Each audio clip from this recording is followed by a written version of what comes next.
Good morning, this is the latest market news. I am Uliana. Asian markets were higher on Friday in quiet trade due to holidays in Japan and the US, as markets were cautious ahead of risky events next week in the US and Europe.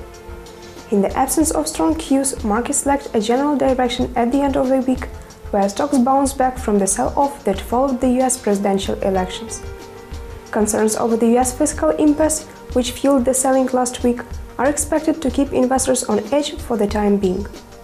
Markets are also looking ahead to the resumption of talks in Europe next week, as Eurozone finance ministers will discuss once again whether to release the next tranche of bailout money to Greece. The Shanghai Composite outperformed, up 0.7%. Hong Kong's Hang Seng Index was also up 0.3%.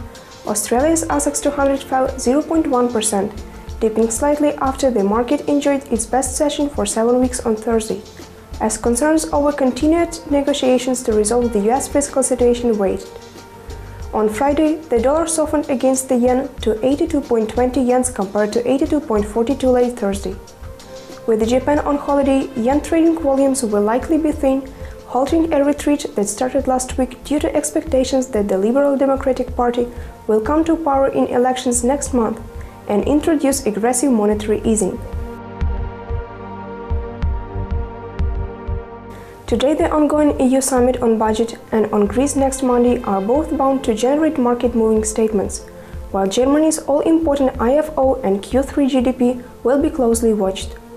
Germany November IFO. Consensus forecast sees the business expectations falling slightly to 92.9 from October's 93.2 and the current assessment a bit more to 106.3 from the previous 107.3. It is also worth pointing out that the 2001 recession low for business expectations was around 90 and the 2008 recession low around 80. It was the latest market news provided by ICO FX. Goodbye.